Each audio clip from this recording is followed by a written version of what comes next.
Hi everyone, my name is Sahil and I am the Key Partnerships Manager at The Big Give. I just want to welcome all of you to the Green Match Fund 2023. We are delighted to be able to support your fantastic causes through the campaign this year. We recorded this webinar with Lindsay Harrod from the FSI for last year's campaign. The principles she explains are great to help you lay the foundations for your campaign for this year, especially for charities new to digital fundraising. Please sign up to this year's webinars by visiting your campaign dashboard and clicking on the webinars article on the right-hand side. Here are the key points for this year's campaign.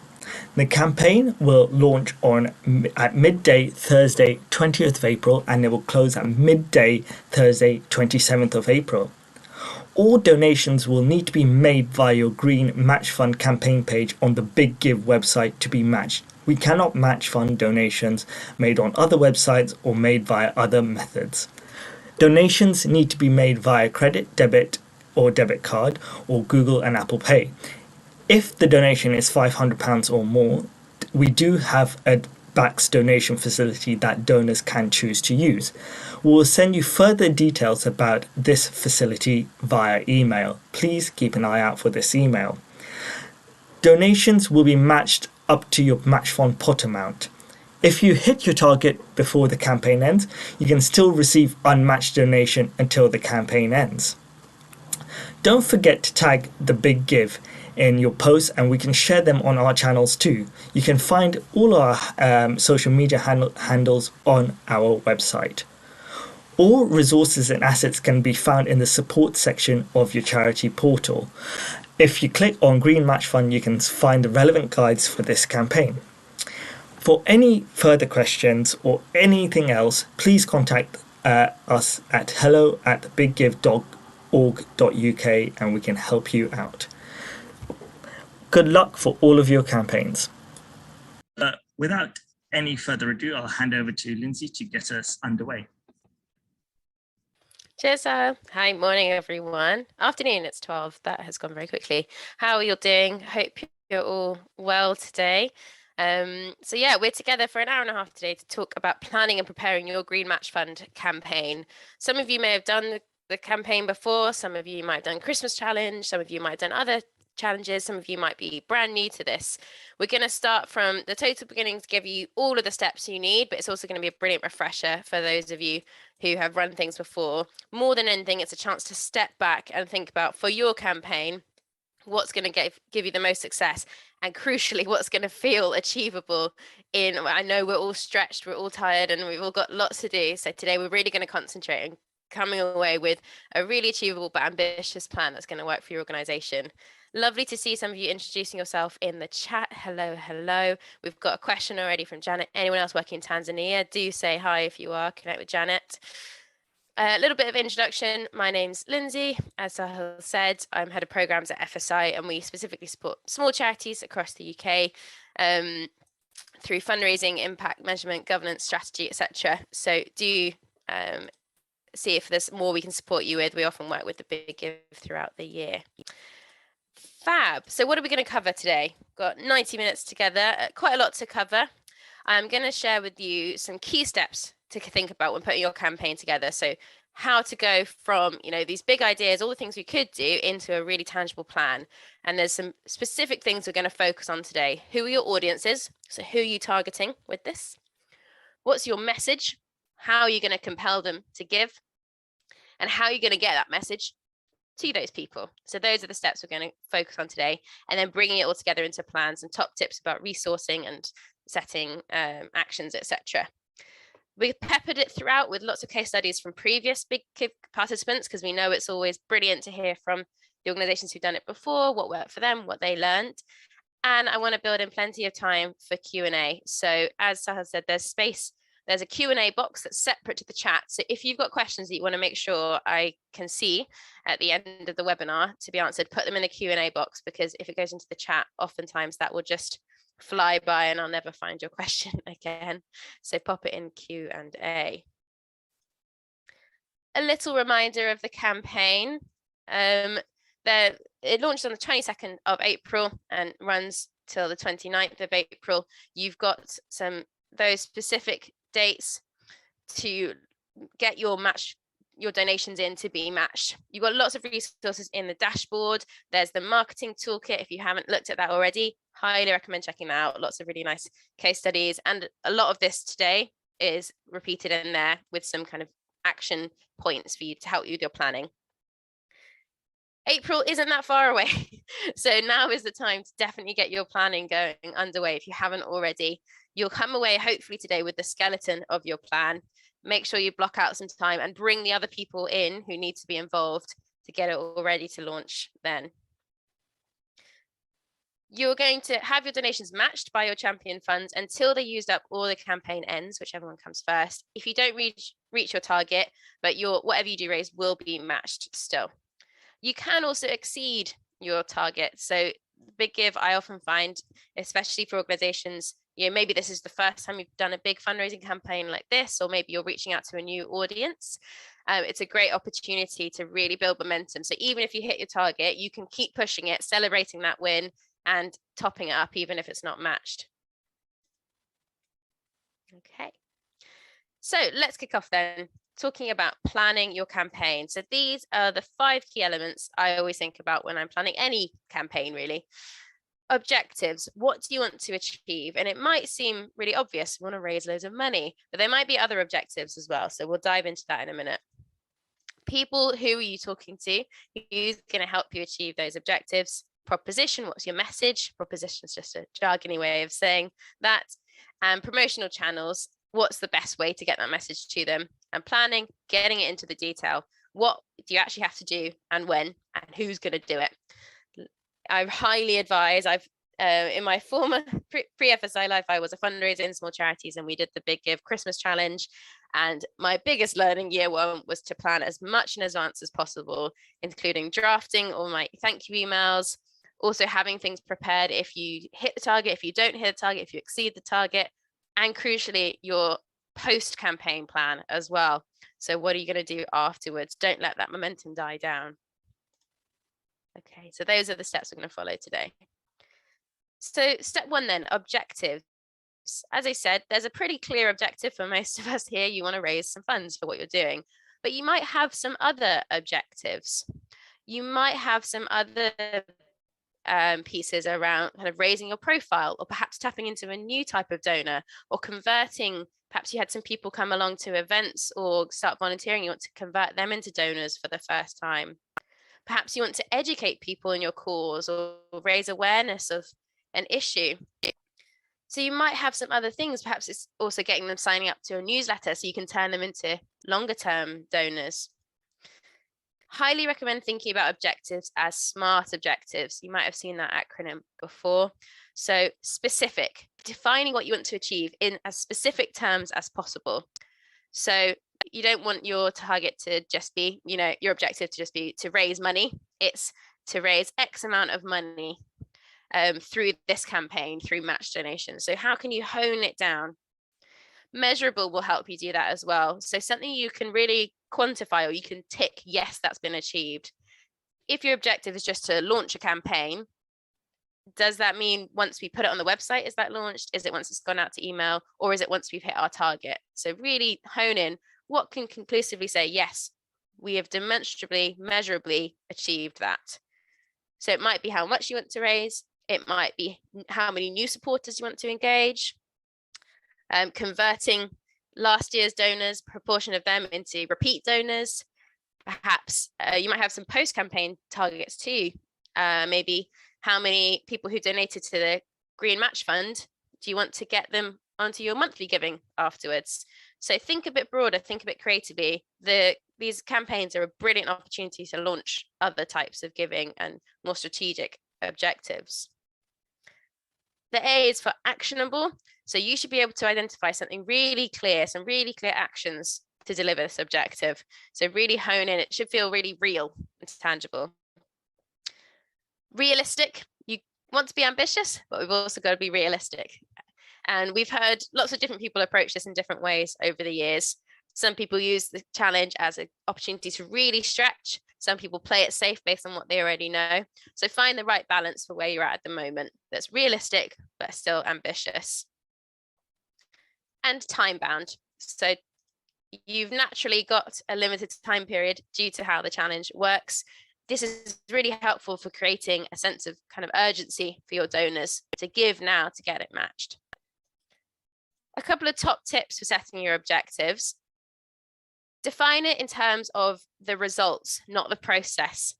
So rather than, your objective isn't to email 3,000 people in your database, your objective might be to secure 50 donations from your database. Do you see the difference? One of those is a task, one of those is a result. Think as well about what success will really look like and define that as specifically as possible. You could do that by concrete numbers, so 50 new supporters or 10 new monthly givers, or by percentages, so that 20% of people donate again, or 50% of people open the campaign emails and things like that. As you go through the rest of the webinar and you're thinking afterwards, you might end up coming back to these objectives and revising them as you've thought through, you know, exactly who your audience is. You might think of new audiences and add new objectives as well.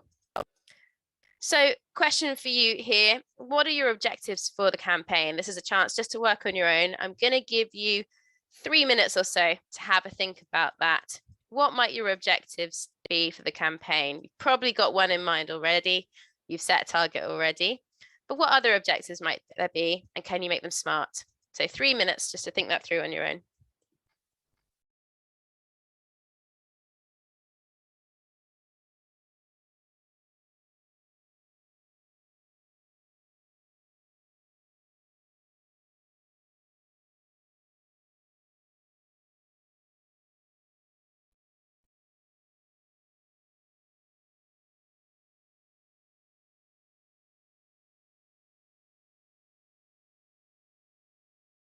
And if you're up for it, do feel free to share some in the chat as examples. It'd be great to hear what you're thinking.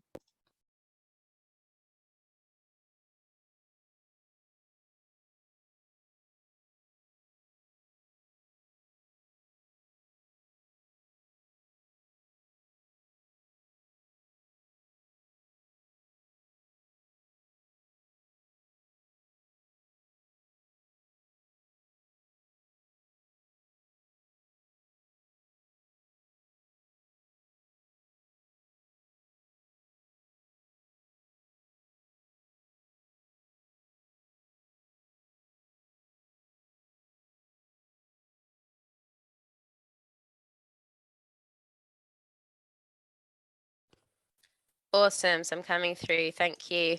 So get 20 new friends. So those are regular monthly supporters as part of the campaign. Fab. Not sure if it's too ambitious. I mean, you'll know your supporter base better. I think it seems reasonable depending on where you're starting from. And it's really helpful to have that noted down as an objective, because that might change your comms. That might change the way you follow up with people as well. We've got another suggestion. Raise £5,000 online, £10 from 50 new donors, and £25 from previous donors. Yeah, great. So you've broken those down and you've got different audiences there. I really like that. 2.5k in 1 week to get the match funding, 10 new donors, 50 donations. Fab. Yeah, so great examples there. I'll give you 1 more minute to wrap up your thoughts if you haven't already. Has anyone got any broad objectives for their campaign, do you think? One of the examples that we're going to look at later from Earthworks and Albans, one of their objectives was obviously raising funds, but also they had a really prominent one, which was to raise their profile, because normally they do lots of drop-ins and open days, but during the pandemic, they weren't able to do that. So they really felt they'd lost touch with that in terms of raising a profile in the local community. So they had some objectives around, you know, really engaging the wider community and measuring how many people came to the website, how many people signed up to the newsletter, etc. Oh, nice one. Yes, and press objectives here. 3 good pieces of media coverage, including online broadcast media. Excellent. Yes. So that's a really nice measurable way of seeing increased awareness and profile.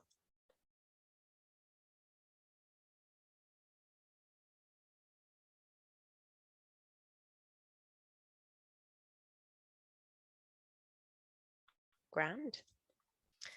Okay, what are we doing with this actionable? And that's going to shape the way that you deliver your campaign. Fab, and just another example coming through. A great one, increase e-newsletter mailing list by 50. I'm a big fan of e-newsletters as a way of, if you're doing lots of your communications currently through social media, for instance, you don't have as much kind of control over that relationship. Once you get someone onto a newsletter, they're much more likely to stick with you for life, and you can hopefully turn them into donors for in the longer term. Brilliant. Thank you for sharing that. Okay. Step 2, then, we're thinking about people. So who are our audiences for this campaign? And again, you've probably got some in mind, maybe people who donated before, maybe people that you know support your cause. But I encourage you to think a bit creatively and maybe start to segment them. So you don't want to necessarily just have all supporters in the same boat. You saw in the objective section, people are already starting to segment them. You might differentiate by, current supporters, people who already donate, but they would really like the idea of doubling their donation. So you might have different messaging there where you're acknowledging their past support, and you're going to frame your ask at a similar level to what they currently give. So if they give you £10 a month currently, you might ask for a similar amount, or even the cumulative of that over a year or something. Whereas someone who gives £500 a year, you'll ask at a higher level. You might segment by the gift level. So what you think they'll give. You might have a campaign that goes just by email to most people asking for 20, 30, £50, and a more targeted approach to higher value, kind of higher gift donors who might be giving £100, £200. And perhaps those you do one-on-ones or letters. You could segment by current versus lapsed donors. That's a really good segment to think about. A campaign like this is a great opportunity to reinvigorate some relationships that have maybe dropped off over the last few years, perhaps obviously depending on your GDPR policies and your data collection, whether you still can, but reconnecting with people who have supported before and aren't any longer. You might have another segment that is people who haven't donated at all before, but have shown some type of engagement or support. Maybe they've come along to an event, they follow you on social media, they're on your newsletter, they volunteer. You might have volunteers as a group. So your messaging, again, is going to look differently depending on their existing relationship with us. Don't forget, also can go beyond individuals. So you might have corporate supporters. They could do something like a dress down day or a bake sale and donate through the campaign. It could be some community partners. Perhaps you have relationships with the local WI or Rotary Club or churches or faith organizations who might be able to participate. Whatever categories that you do use, make sure you don't go too deep and don't go too complex depending on your resources, because you want to make sure that people are only in one category. So you need to make sure you can segment so people aren't getting multiple different messages from different segments. So you might have, for instance, a volunteer who's donated in the past. Understand enough about your data to make sure how can we actually realistically segment this, and depending where you're at in terms of your past experience fundraising, your database, you might just do a current supporters, lapsed supporters, or not supported before split. So think about what's going to work for you. Also go back to your objectives to think, okay, what do we need to, if you've got an objective around getting new donors, you're going to spend more energy on reaching out to the public through press or through ads, etc., that you might not otherwise. Oh, sorry, is it breaking up a little bit? Thanks for the flag, Carrie. Let me switch to my backup data. Let me see if I can do something. We'll see how it goes. Give me a wave if it's still not working. Thank you. Yeah, we at the moment I think it's okay now. But we'll let you know if it fix up again. Thank you very much. Cool. Okay. got a little case study from Pumpage, who took part in the challenge last year.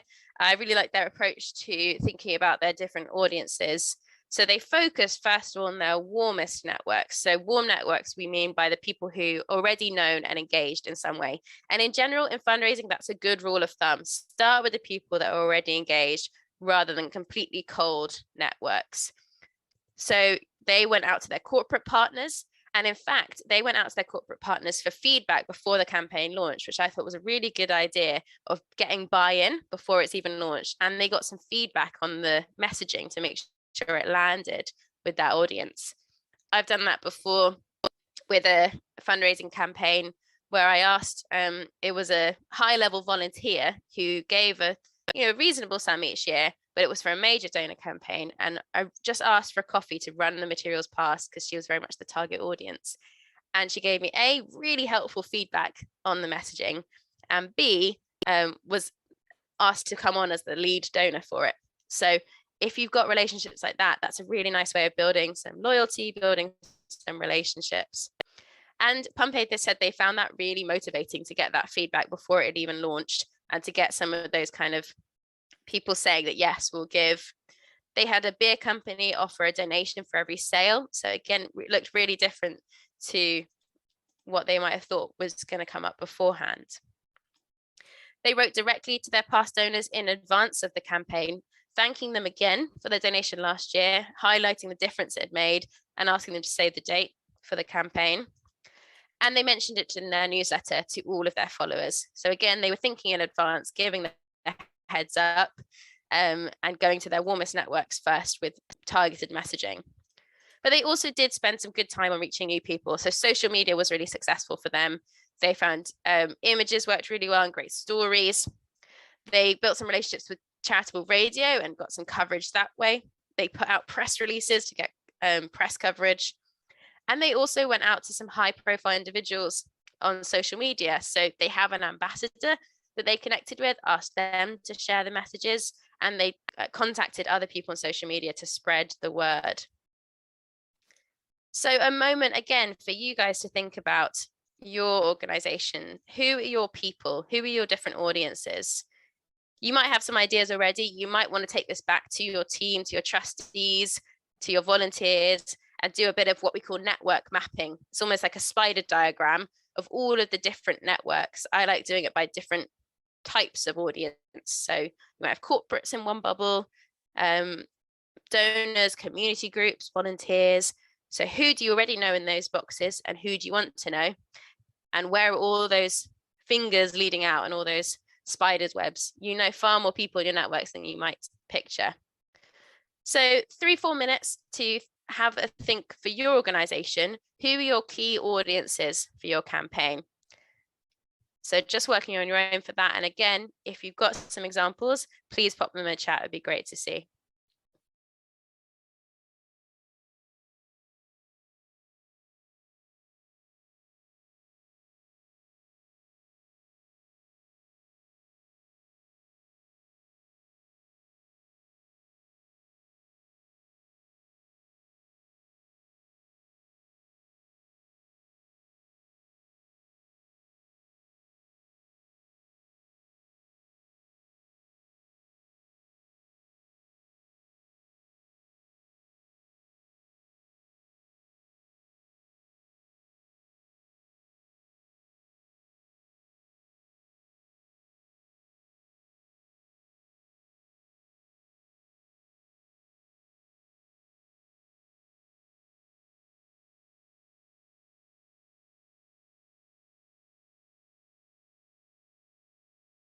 Perhaps some ideas starting to come through in the chat.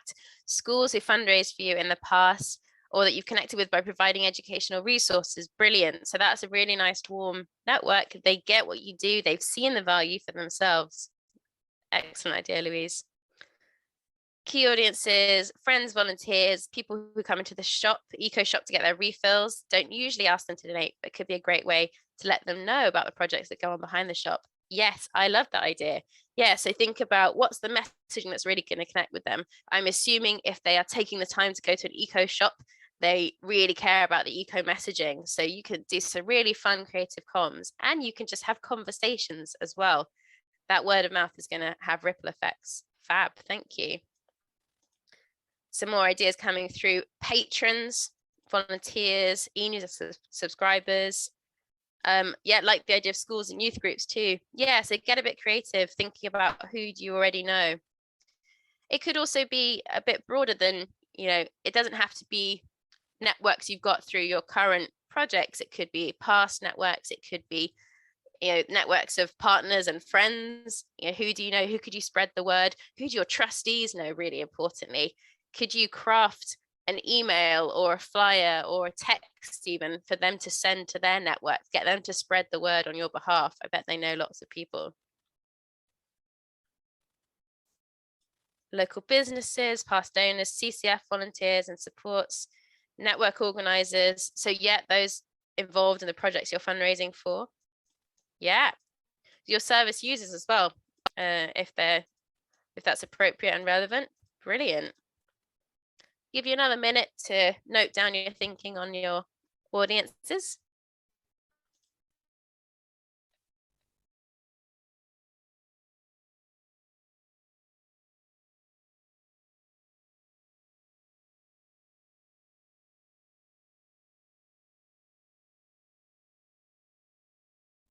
Ooh, great idea from Matt. Local elected representatives. Yeah. So do you know any influencers? Influencers has got a bit of a bad rep. We think Love Island, but actually, I think it's really something worth thinking about. Who are the people that can really raise your voice? So it could be people of note in your local community, mayors, councillors, community leaders, people you're connected with that way. Could be, if you're national or international, you might have, or you work in a really specific issue, there might be social media influencers you could connect with who work in that field, but they might have 40,000 followers and could actually spread your messaging if you create some really good content and relationships. Ask them to share it. Nice. Thanks, everyone. Good ideas.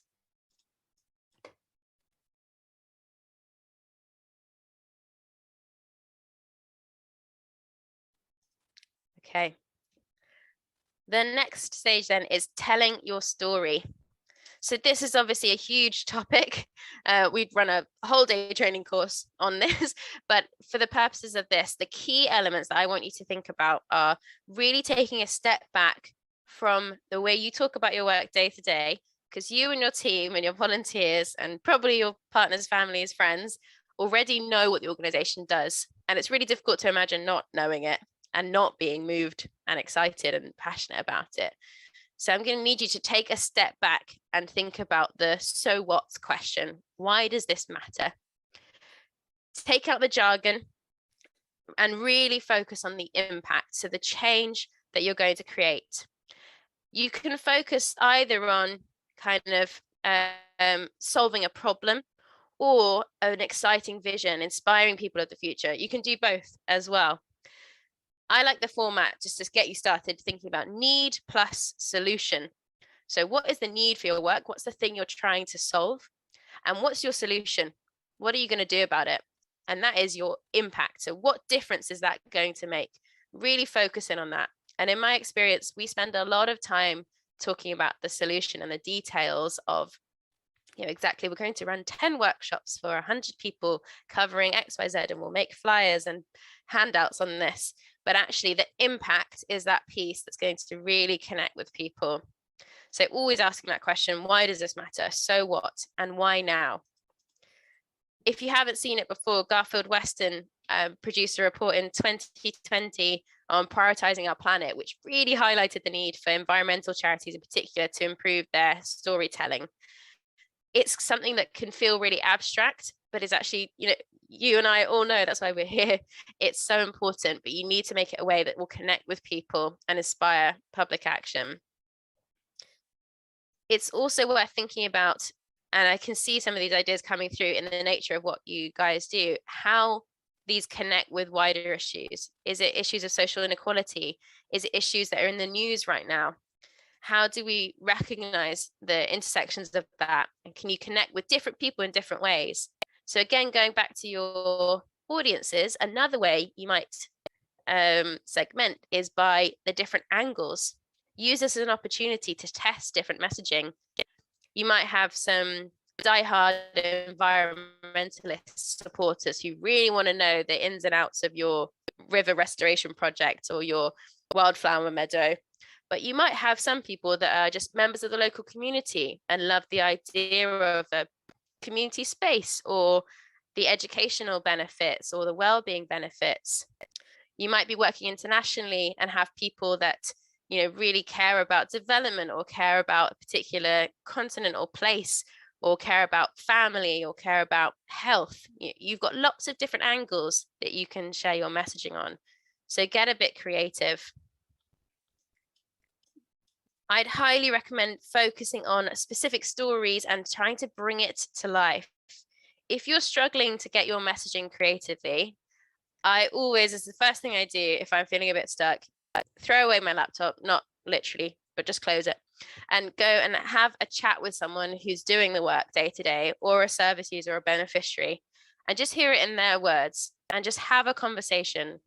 And I guarantee that's going to be far more compelling than anything you've ever written to a funder, which starts, the FSI was founded in 2007 with the mission to da da da da da. How can you really bring it to life? Stories are a really powerful way of doing that. It could be a story of a success that you've had in the past, a case study of someone who's benefited from your service, a particular challenge that someone is facing or a place is facing. How can you really bring that to life? And can you use images, videos, quotes, etc. to do the same? With all of your messaging, you want to really focus on the ethics of your messaging as well. So particularly, there's been lots of conversation around international development. If you're working internationally, making sure that your messaging isn't reinforcing unhelpful narratives. You're conscious of the power dynamics. You're not kind of going for savior messaging, and your messaging is empowering for the people you work with, but that goes for everyone. So would you be happy for your child or your cousin or your friend to be portrayed the way that you're telling someone's story?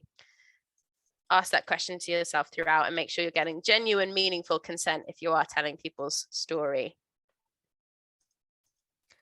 Highlight the match funding. We know that match funding motivates people to give. There's lots of evidence on it. I think it was Global Witness, or one of the challenge winners 2020, saw a huge increase in donations compared to their normal appeals. And they put lots of it down to that match funding element. We know it's really, really motivating for people.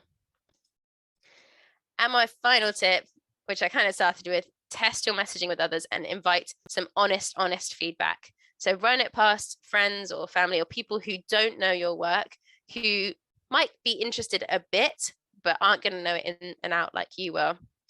Get that honest feedback. Does it resonate with them? Does it land? Are they inspired? And remember that the average reading age in the UK is apparently around 9 years old. So again, take out that jargon, keep it simple, let your passion shine through, especially if you're a smaller charity. You've got a real benefit here of really connecting with the stories on a day-to-day basis. So let that passion and real voice shine through.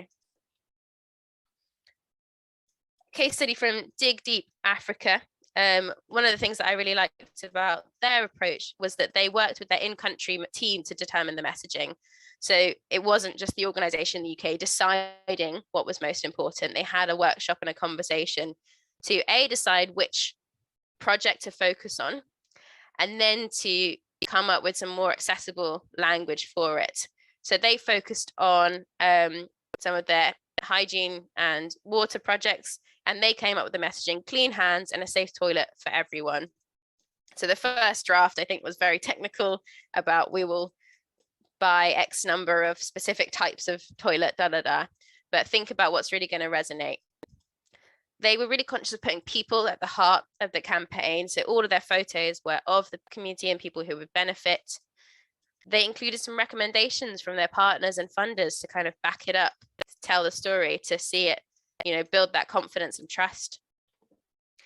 One of the things I thought was really interesting, I've not seen this done that much before, was that they did some really nice interviews with the project team. So the in-country team who would actually be delivering the work, they kind of introduced them, did a little interview and campaign, and it's quite interesting reading. It's a different angle, voices that we don't often hear from.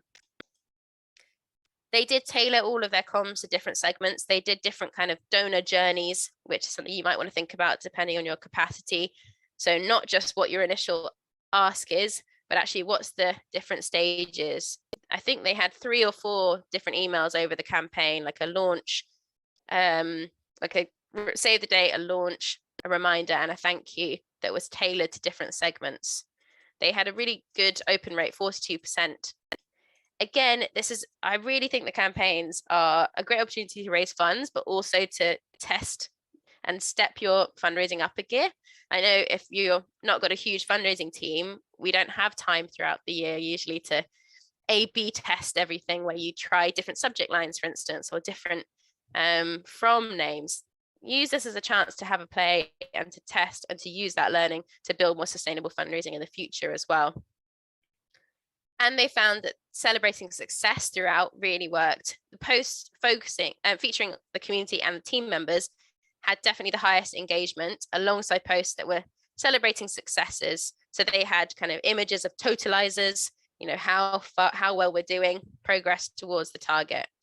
And all of this worked because they ended up smashing their target by 11% more. Yep, Kerry, exactly. One person, part-time comms and fundraising team. Exactly. Very familiar with that. So all of this needs to be down to your capacity and thinking about what's realistic for your organization. So my top tips for that: definitely plan as much in advance as possible and think about what is most important. So pick the objectives that are most important to you, and to create that culture of learning and reflection. So don't view this just as a one-off thing. This is going to be part of a process of gradual improvement and growth over time for your project. So use this as a chance.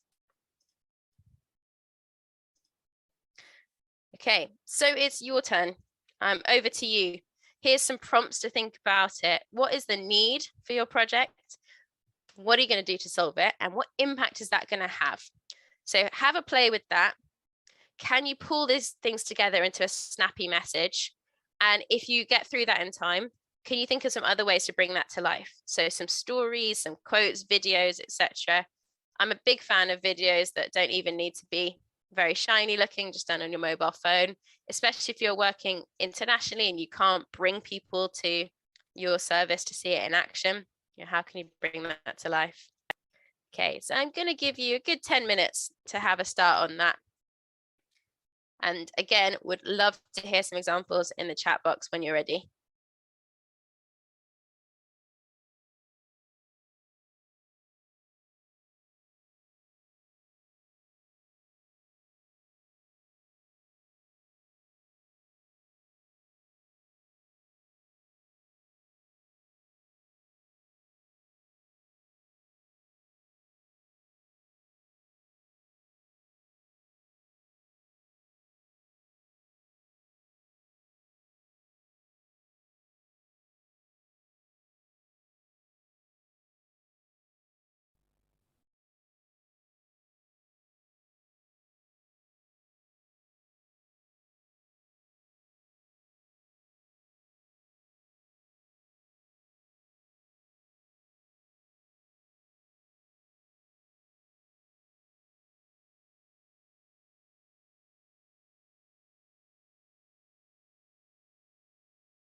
Do drop me a message in the box as well if you're getting stuck and you want to work through an example together.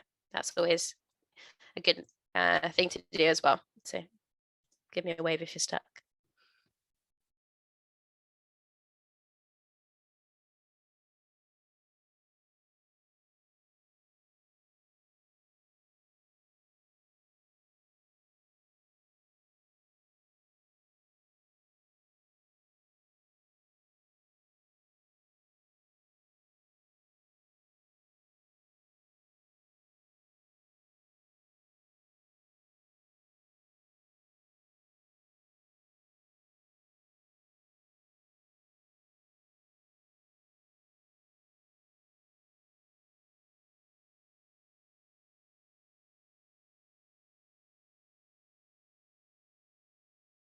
Welcome, Ellie. First in a new role at charity, struggling to come up with an example. Okay, so when you applied for the job, you must have had an idea of what they do and why they do it.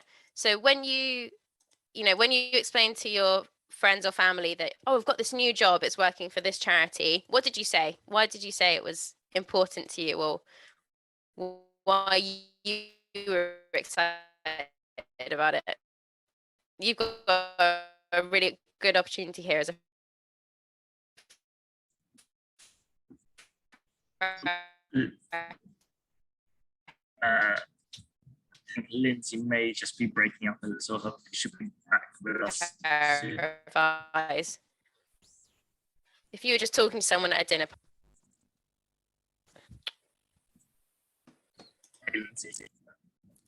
Can you hear me all right? Yeah, I don't know Okay. if it may be helpful. Maybe if you turn off the video, if that helps with the sort of connection. I think that'd be okay. Try that. Yeah, good idea. How frustrating. 2 years in. Cool. So Ellie, I don't know if I broke up when I was saying that. It would be great to hear when you got the job, or when you were applying for the job, what was it that excited you? What motivated you? Or when you told your friends about this new exciting job, are you saying to them about why it's important, why it matters?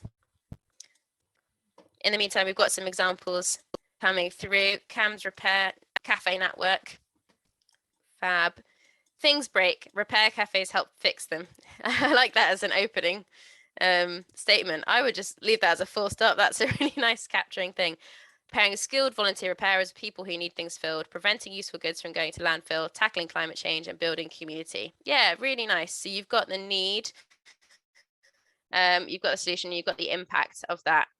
Have you got any examples, Alana, of how you could really bring that to life? Or you must have some great images of befores and afters, but also, why that matters, why building. And also, I'd really like to know more about building community. I think that would be really motivating to people. Fab, some examples coming through. Thanks, everyone. Jenny, thousands of tons of edible quality food is wasted each year. That's your need. Yep. Aiming to combat food waste while getting it to those in the UK that may otherwise go hungry. Your solution. By supporting our Green Match Fund campaign, you'll save food and carbon from waste while helping break the cycle of poverty. Yeah, lovely. That's your impact. And I love what you've done there is you've put you at the heart of it. That's another really good tip from Jenny, and for general fundraising there. Focus on the experience of the reader, of the donor. So put the you at the heart of it. So not just what we as an organization do or what your staff do, how they can be part of that. You're giving them an opportunity to change the world, to make a difference through their donation. Another example here. So you're excellent. I like these ones coming through. Fab. So need, want to do something about climate change, but not sure how you can make a difference. Solution, fund our woodland wizard and be part of a county-wide push to increase tree coverage in our county to at least 20% by 2060, working with local people to get involved and learn new skills. Fab, and you brought that together. I mean, I really like that need and solution combo. I actually really like the idea of having that kind of question as an arresting way of grabbing someone's attention. If you're scrolling through Twitter or Instagram or your emails, what's going to make you open the email? A subject line like that, want to do something about climate change, but not sure how. That would get me to open it. Or perhaps you could start with an unusual fact or a story or a quote that could really, gather people's attention. Alyssa, how about floods in Malawi have left farmers struggling to feed their families? Donating to Tayeni means we can support them to buy the equipment they need. Double your donation with a big give and help a farmer with this year's harvest. Lovely. Any feedback from anyone in the chats, by the way, go for it. If any of these examples that you're hearing or seeing in the chat really resonate with you, give them a thumbs up, let them know in the chat. Or if you've got any suggestions for making some of them more compelling, go for it. Help a farmer with this year's harvest. Really nice. Morven, all aboard, inspiring future ocean advocates. Help us sail to remote island schools and inspire the next generation to save our seas. Oh my goodness, I love the idea of that. I'm not entirely sure what you do from that, but I really like all aboard. And what I like about that is we don't have to, a lot of us in small charities might have excellent Alana's on board. A lot of us most of our fundraising experience might be like writing funding bids. And oftentimes that's quite formal language, or you need to make sure you hit all of the outputs, outcomes, bits and bobs. But with this, you can get a bit creative and also let the tone and voice of your organization shine through. So don't be afraid to, use some humor, use some more informal language, all aboard, use some the real voice of your organization. And if you can do that through the voice of the people you help or a volunteer or something, instead of the staff members or the organization volunteers who run it day to day, all the better. Okay, so you literally have a sailboat that goes onto the sea. Oh, fantastic. Thanks for sharing that. Any other examples that anyone wants to share, or any one that you want to get feedback on? Did anyone get stuck on any of it?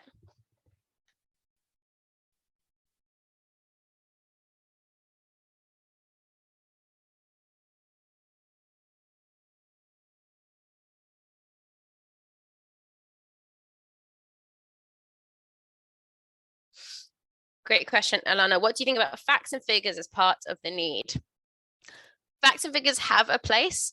I would say that typically they're not as compelling as we would like to think. So unless they're truly shocking or surprising, or you do a really good job of kind of giving the context for them, I would say focusing on stories is going to be more compelling, but it can certainly be part of your more detailed messaging.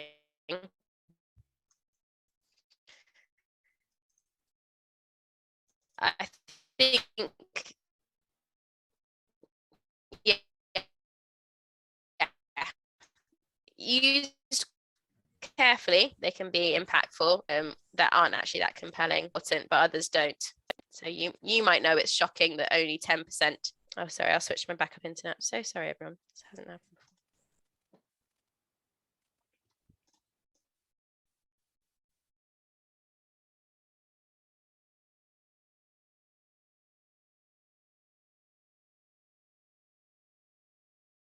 Hopefully that's a bit better. Is that okay? Let me know in the chat. Is that all right, so? Okay, good. Thanks, everyone. Sorry about that. How frustrating at this point. So we're talking facts and figures. Yeah, the other thing I think about with that is, again, test it with people. Like, do they actually resonate? Like the example that was given earlier about increased tree coverage to 20%. I don't know, CAMS, that area, or wherever you are, I don't know what is good or not good tree coverage. So that to me probably isn't that compelling. Whereas the working with local people to get involved and learn new skills, or maybe you could go into more about the benefits of tree coverage, and you know feel free to again get a bit creative and maybe try some drafts that don't make it to the final thing. So what does it mean to you to be standing or to live in a place with more trees? What is that like, walking from the station home with trees, without trees, or that's a kind of for some of those senses? Lost you again there, Lindsay. Oh dear, I'm on my backup internet.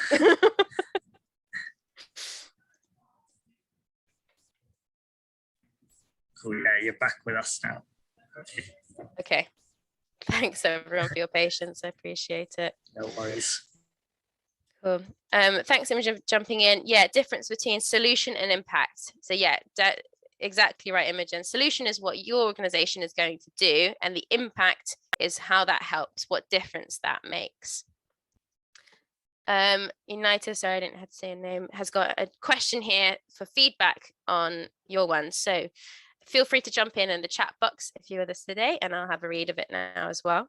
So the need: climate change has caused soil erosion, erratic rainfall, drought, and frequent pest attacks affecting small farmers with less than 2 acres of land.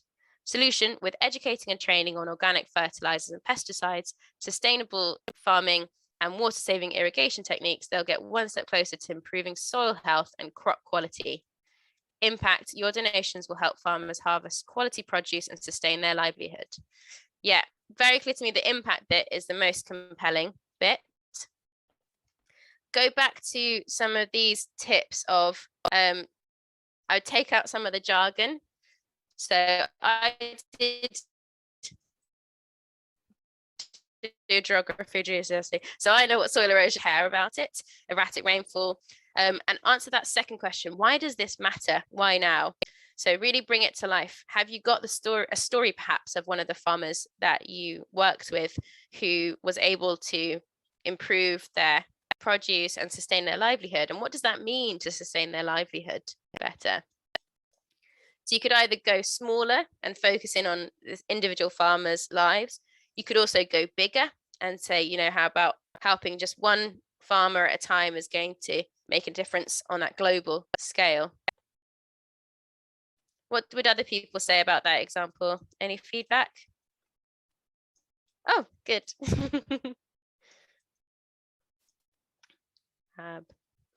I'll read one more example and then we'll shuffle onwards. But this is something you're going to want to play around with. But I really do go back to this last recommendation of testing your messaging and really stepping out of how you normally write it. Do not, well, I can't dictate what you do and don't do, but I would do not copy and paste from your Big Give application or your latest funding application into your newsletter and social media.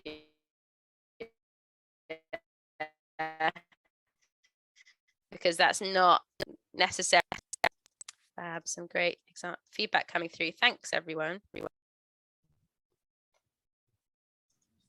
Oops, are you still there? I am. Yeah, okay, great. Yeah, I think we had another jump. Oh no, I don't know. Yeah. Okay, we'll persevere. Yeah, I think you were just on the point about not copying from your their application or their latest fundraising application, and not copying any sort of details in that too much. Yeah, so start from a blank piece of paper and start from, if you were meeting someone at a dinner party, how would you introduce it? How would you get them to care about what you do rather than copying and pasting? Oh, so Lauren, yes, sorry, I might have jumped across that. So I was saying don't copy and paste from your application, because you've probably written that in your fairly standard, you know, the FSI is a charity that was founded in 2007 and aims to support small charities through training, messaging. Whereas the way you talk about it to your friends, neighbors, is going to be far more compelling. So start there, start with the need, solution, and impact, start with the stories.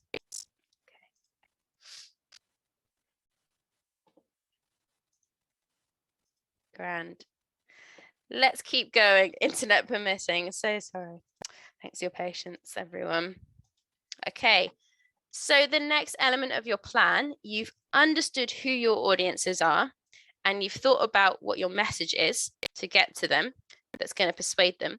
Promotional channels, we're thinking about how we get that message to those people. So some things to think about. Start about where your audience already are. So start with the people, your different segments. Where are they already engaging with you? Don't reinvent the wheel. Maybe it's customers, so you've got them in the shop. Have you got flyers? Have you got your staff trained to chat to them?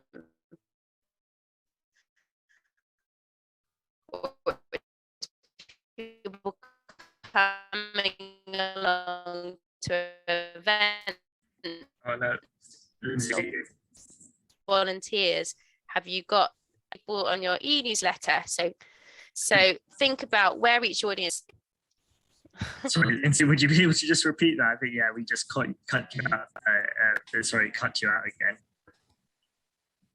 Yeah, so sorry. I'm gonna try and see if I can move slightly here. I've had a good run of it to use the pandemic for this to not happen too much before, sorry. So we were talking promotional channels, and my top tips are to think about where people already are. So where are they already engaging with you? If they're in your shop buying your products, coming to the eco shop, train up your people on the till to chat through it, put some flyers out, maybe print some little cards that go in their paper bag, I'm presuming. If they're coming along to an event, have you got things they can take away from the event? So you're going to do a little talk about it in the weeks leading up to the campaign. Is it their newsletter subscribers, so you can take over the newsletter? And again, think back to your audiences, what you know about them, what message is going to connect with them. Tailor it as much as you're able. So again, all of this will depend on your capacity, but you want to, if people have donated before, reference that and thank them before you make the next ask. And think about, again, also your objectives. So what are your objectives with this, and what's your messaging? So thinking not just before and during the campaign, but afterwards as well. How will you go about converting them from this donation into monthly donors, for instance? So some of the most common channels that you're going to use, your website is always going to be the kind of starting point. It's got that key information, and make sure you've got prominent info about the challenge on your homepage and in your support us section. You might not have a support us section on your website, but I'd highly recommend it. If you don't have a donate or support us button in your main menu, very simple thing to add, and you might be surprised how many just organic donations you get. Keep it updated and keep some stories on there as well, but you'll also want to think through who your audience is there, who's coming to your website. Email is going to be a really important part of your campaign. It's usually rated as the most successful channel for marketing from previous challenge participants. So think about your several targeted emails in advance. Think about what that journey is. You don't want to overload people, but it's reasonable to be sending 3 or 4: an announcement, a launch, an update, and a thank you, perhaps. Direct mail, and by that we mean just things in the post. So sending letters out or flyers out, envelopes, stamped up envelopes. You might have some audience segments who engage much better by mail. You want to think about the best way to get them back online to make their donation. It could be a QR code, now that those have surprisingly come back into fashion over the last 2 years, or a personalized link, and make sure you get it out in plenty of time. So you're probably going to want to be sending those out this week to make sure they get back in time for the campaign to launch.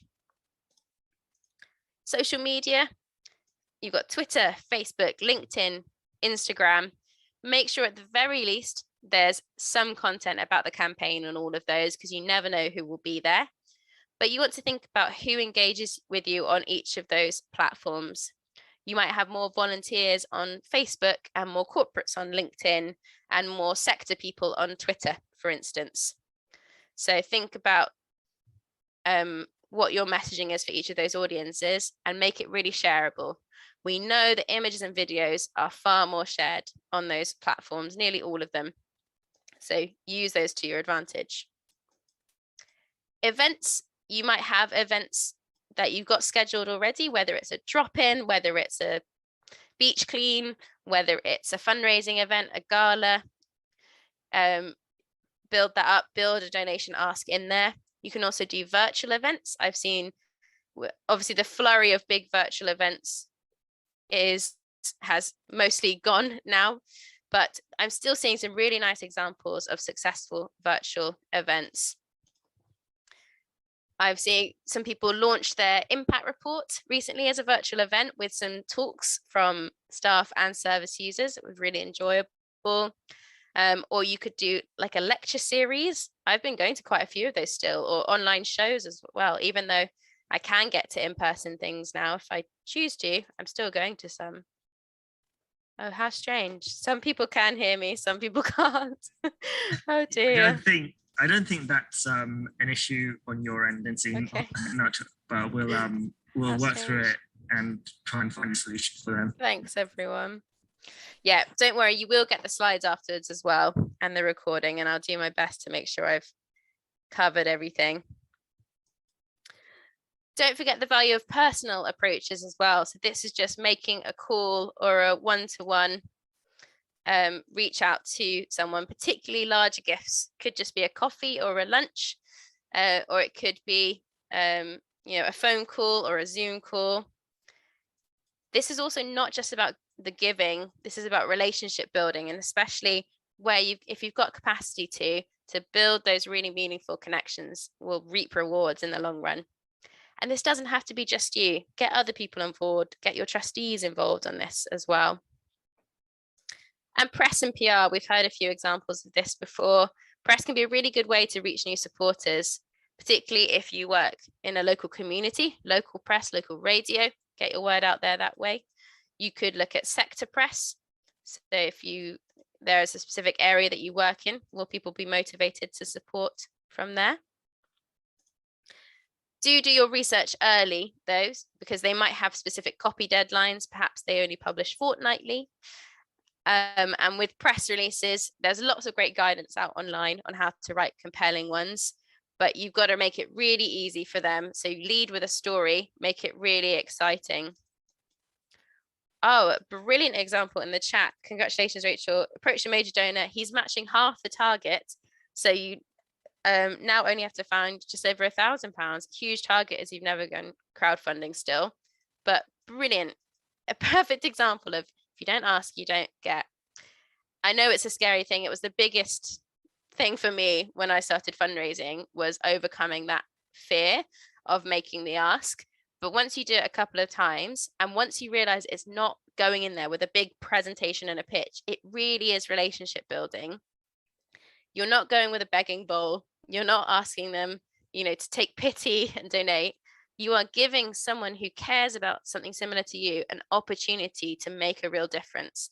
They can't do it on their own. Their money just sitting in their bank account does nothing to support the changes that you make. You've got the skills, the expertise, the networks, the impact. You're giving them an opportunity. And that really changed my perspective. And I started finding it really enjoyable to kind of galvanize this network of people who all want to make a difference. A case study from Earthworks St Albans, which I mentioned earlier, because they had an objective to raise £1,000, but also to raise their profile because they hadn't been able to do their normal community engagement during the pandemic. So they did lots of different things. They used it as the opportunity to start a newsletter. They're a very small organization. They didn't have one before, but they used this as the chance to do it, a real impetus moment to do that. They used their website, social media, made phone calls to donors. Again, really nice way of connecting with people. Email, they did a local leaflet drop. So just printed some simple leaflets and put them through local businesses and doors. Oh, what do you mean subtitles? Sorry. Oh, have you got the closed captioning on? Yeah. Okay, cool. I'm reading out the image, so hopefully that can help you. I'm not able to actually move it on here, I don't think. You can, if you are a user, yeah, you can also you can turn them off yourself as well. You can drag and drop the subtitles to different parts of your screen as well. Excellent. Thanks for flagging that, Carrie. There you go. And they also, as I said, started their newsletter. Some of their lessons that I thought were really interesting was that they got really positive feedback from the community. So through that leaflet drop, through reaching out to people, that buzz that we've all probably missed over the last 2 years of really connecting and hearing new voices and getting that positive feedback, that was really motivating to them. So it's worth it even beyond the money. They did exceed their target. They did get new donors and new subscribers to the newsletter. And one of their things that they're going to think about differently next year is that they only posted once on LinkedIn, but that actually got quite a good level of engagement. And so in future, they want to invest a bit more time on that to engage potential corporate supporters on there. So over to you once more to have just a couple of minutes to think about what channels you might use for your campaign. Go back to the notes you took on your people. Where do you already communicate with them, and where might you find them? So just a few minutes on your own.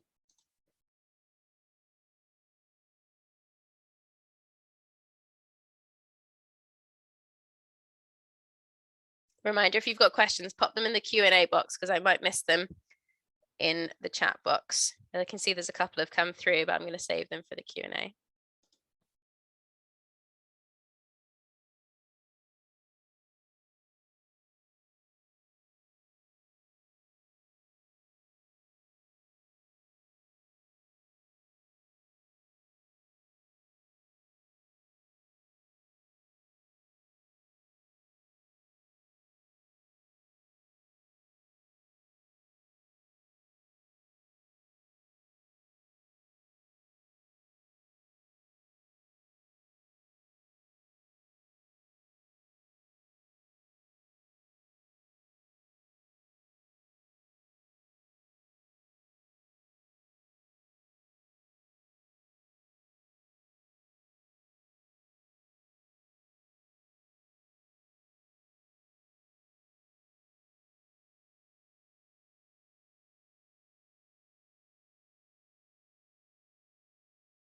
Brilliant. Some ideas starting to come through in the chat. Thank you, Jenny. Yeah, fab.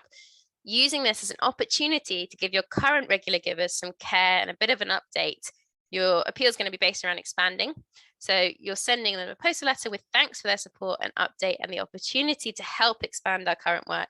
Really like that framing, because what you're tapping into there is you've got the thank you. I hope you're thanking them throughout the year as well, but you've got that recognition of their support in the journey so far, and you're inviting them to be part of the next step. Target social media ads in the Devon and Cornwall area. Brilliant idea. Again, you're really thinking there about who your audiences are and where you might find them.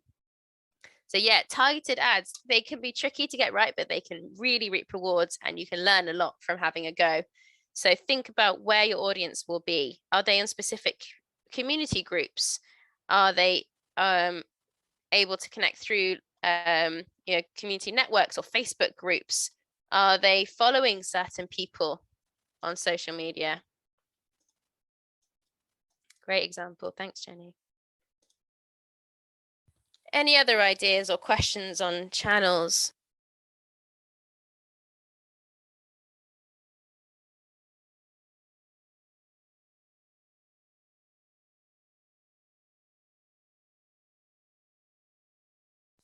Just another minute or so to get your notes down on who your audiences might be.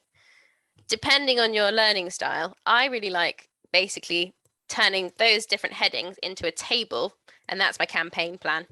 So I've got my audiences, my messages, and again, you might tailor your messages to each audience and your channel, and then you can add another column that's just the actions that come out of that, which we'll look at in a second.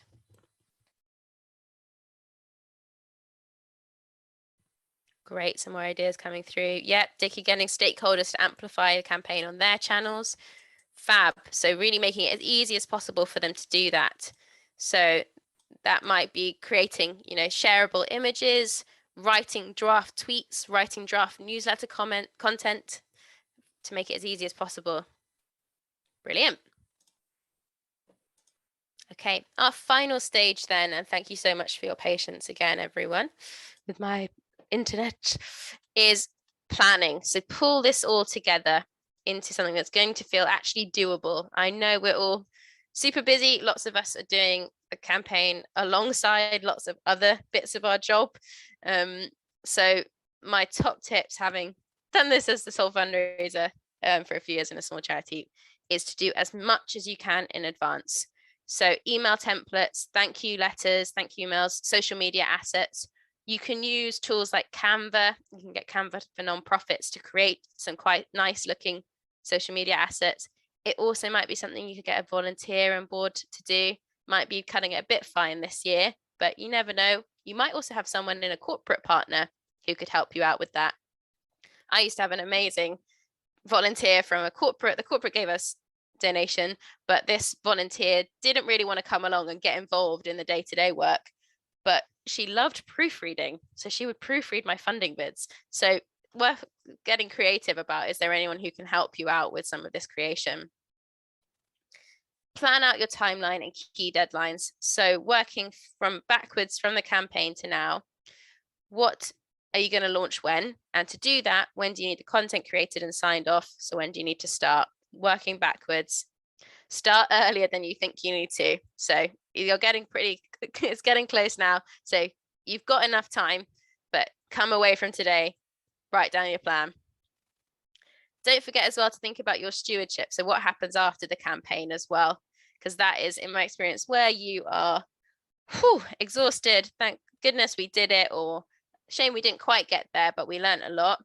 And then you might forget to do that piece, which is what's going to help you achieve those longer term objectives. I can't remember the statistic, but it's something like 7 times more cost effective to retain an existing donor than to secure a new donor. So use this as an opportunity to secure and retain those donors. Spend a bit of time sorting your data and systems. So if you're thinking about segmenting your data, make sure you put some time in to do that in advance. You might have a database, you might just have MailChimp, you might have an Excel list. So go with what's actually achievable for your organization. Don't forget as well to look at the data you might have forgotten about. So I quite often see charities who you might have, just giving goes straight into the bank account and no one ever looks at it. But that's a really rich data source of people who want to support you. So sort your data out in advance. Also checking in on your data permissions, etc. Of course, how you can actually contact people. Assign tasks to different people. It's going to be a lot if it's all on one person. So depending on your organization, you might have colleagues who can support with different bits. You might have volunteers who can help. Definitely get your trustees on board, at the very least, giving feedback and spreading the word. They might also be able to make phone calls or have coffees with donors as well. Think a bit creatively as well about people's skill sets. You might have a volunteer coordinator who's amazing at motivating people and getting to know what inspires them. Those are really good fundraising skills. So can you translate that somehow? And definitely put in a bit of time for reviewing and debriefing. Make sure you give yourself that time to take a deep breath and a stretch once you've done it all, once it's over.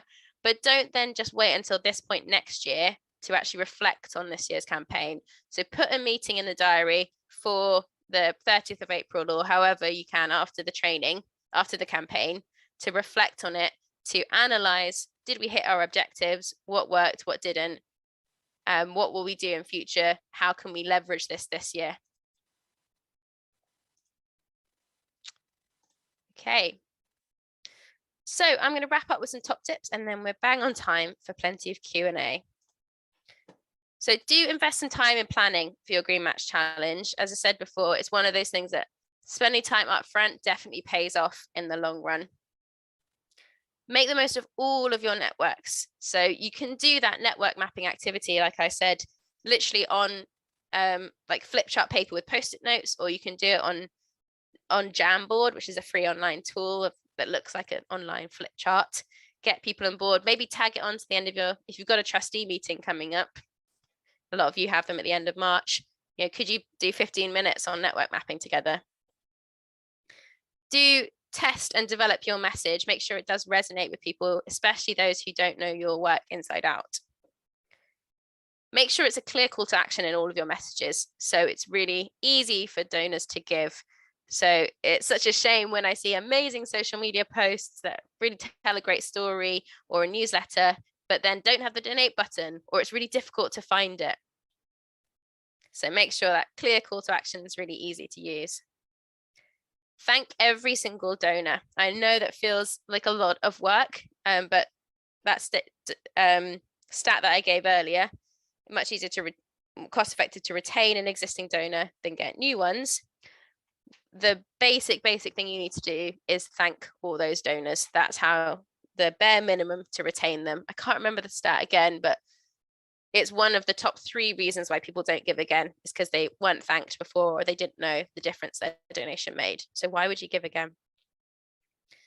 Think about how to measure the success of your campaign. So do spend that time on those objectives, and what information are you going to need to gather to know if you've done that. So how are you going to find out if you've got 3 pieces of press coverage? How are you going to track who's a new donor versus a returning donor? And do build in some time to celebrate with your team. You know, it's a really difficult time. It's a difficult time for fundraising. We've all been in like firefighting mode, and a lot of you might have done emergency fundraising campaigns. We're at a moment where you can hopefully stick your head above the, what's the metaphor? Look up a little bit, look up to the sky, and use this to generate some buzz and some learning for the future. So those are my top tips. I can see some questions have come through already. Parapet, thanks, Gary. Yeah, plenty of time for questions. Great, thanks, Lindsay. That's really great. And yeah, we do have questions. So myself and Beth have been collating questions. I think Kerry had one. She had 2 actually. So we'll go on to the first one. Is if you do a physical event, would you put cash in your account and then put it into the Big Give account? So yeah, we can answer that one. So if you are doing a fundraising event, you can collate the cash together, and then someone from your charity can make that donation from a personal account. Obviously, they can't then between on that donation because it's from multiple different people. But if you are doing a sort of fundraising event with cash, that's how you can sort of donate those proceeds to your Green Match Fund campaign. Had another one from Kerry, which was just from Lindsay. Do you know if messages like if every adult in Stroud gave X amount of pounds works at all? Do those sort of messages have an impact? Yeah, no.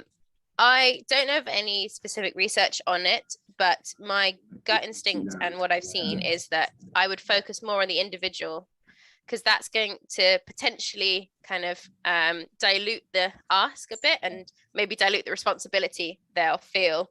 So you want to focus on really what their specific donation can do.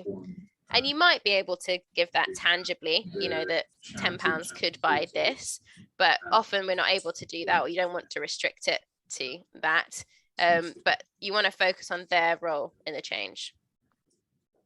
But very good question. Beth, do you have any questions that you picked up on? Yeah, we had one question about, do we have the option to raise funds in rupees for our farmers from India? I think this kind of goes off of what Sahil recently said. It's important to remember the payment methods for your Big Give campaign. All donations need to come through your Big Give campaign page via debit, credit card, Apple Pay or Google Pay. So you can accept those donations, but the donation needs to be made, can't be from the charity directly. So it could be from someone in the charity who makes a donation from their personal account, or however that donation is made. But yeah, we could accept that. Yeah, and we can accept donations from all over the world, from outside the UK.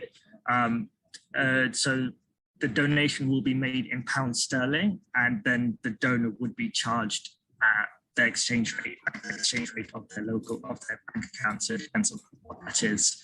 The donation itself will be made in pounds sterling.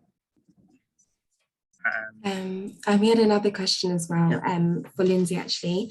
Can you recommend some good, easily accessible video editing platforms for editing short campaign videos?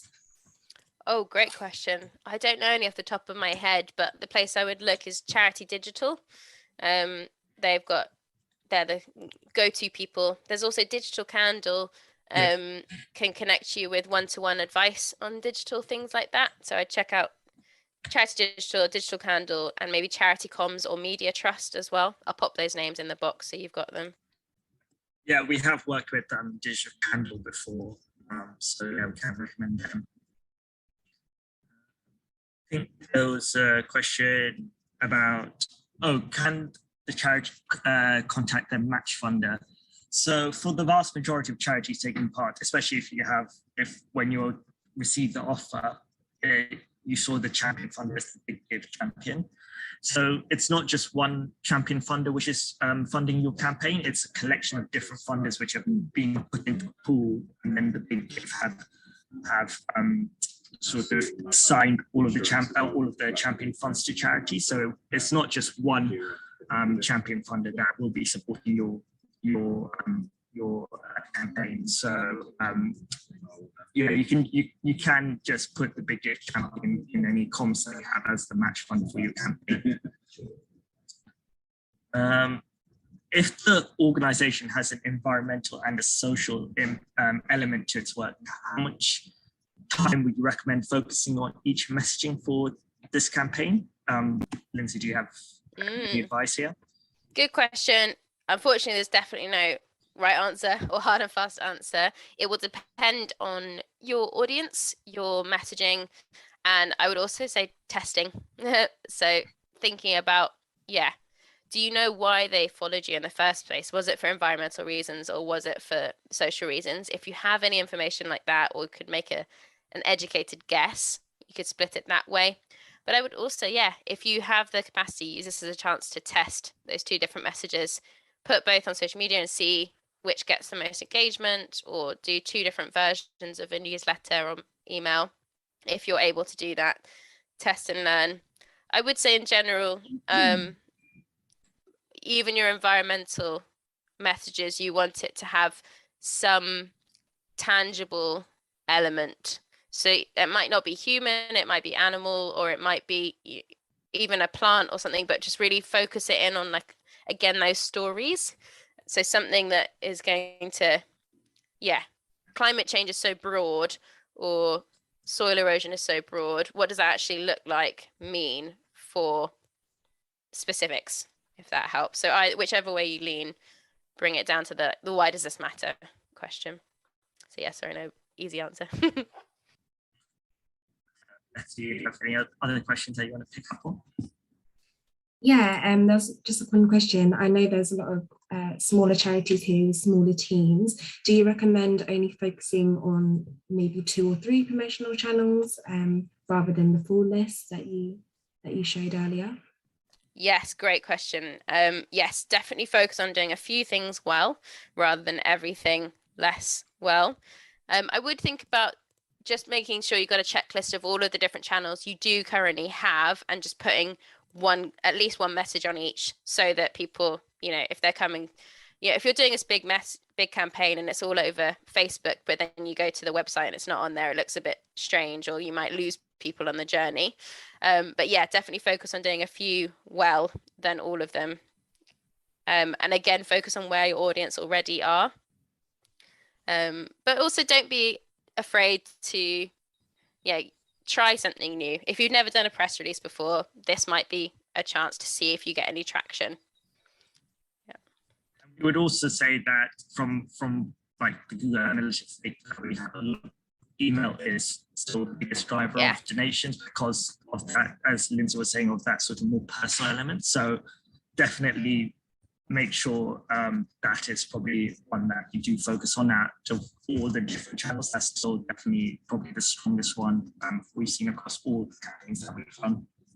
Yeah, I agree.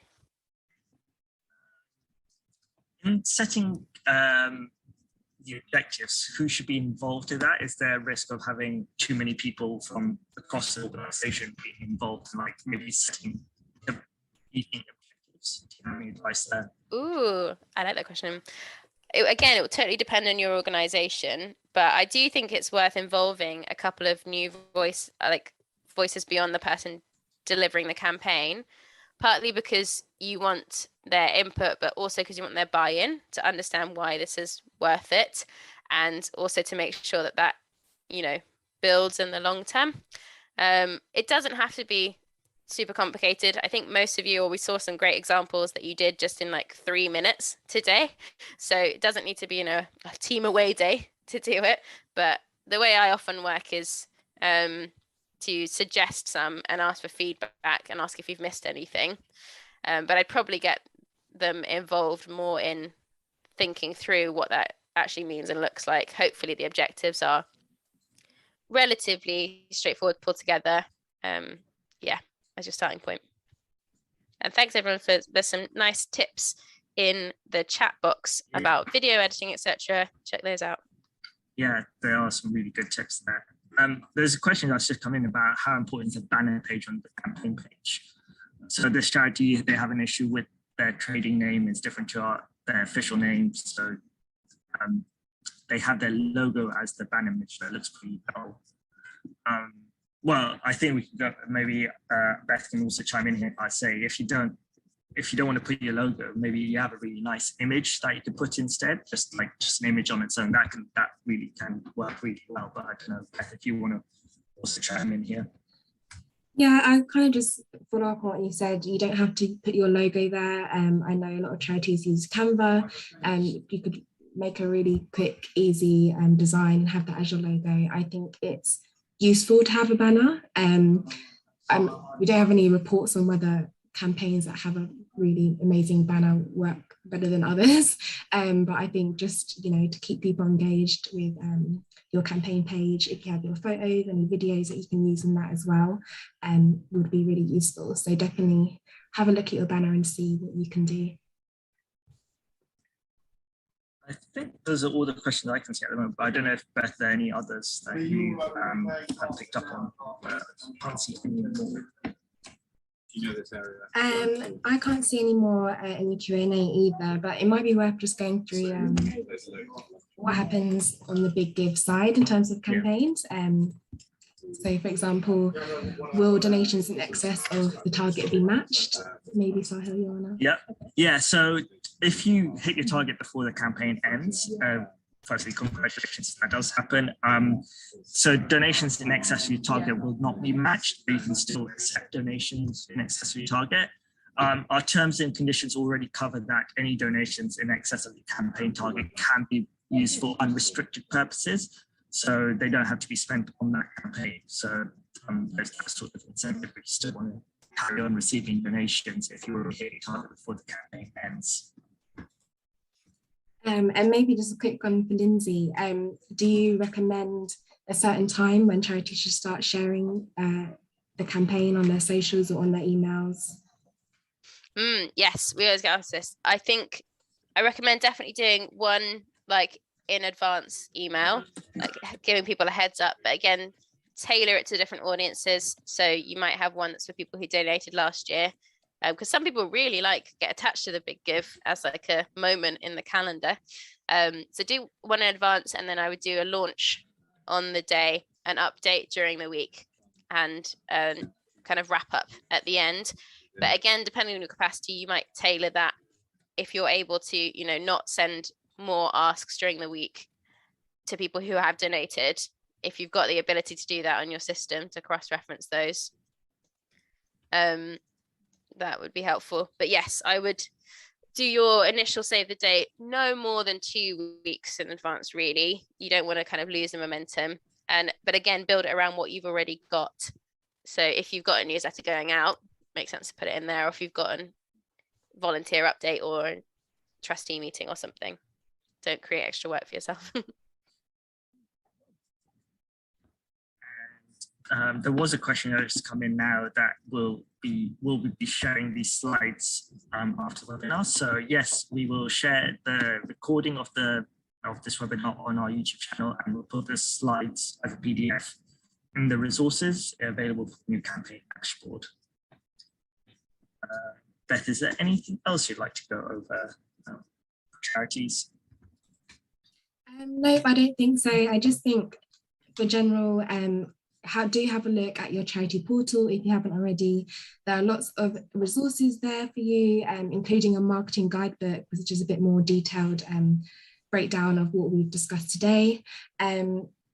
Also, you can access some social media assets and all other kind of resources, as well as your donor data, and just have a look around your campaign dashboard. And of course, if you have any questions, do pop us an email and we're happy to help out. Yeah, we're always happy to have a call back with charities if you want to bounce any ideas off us or talk through anything. So do give us an email if you find yourself in that position. But I just want to say thank you to Lindsay for taking us on this journey today and giving us all her helpful advice and tips today. It's been really useful, always learn something new in these webinars. And thank you everyone for joining us today and actually making a really interactive session and giving us all your great examples. We really love hearing from you and like what you're thinking and how you're thinking of promoting your campaign.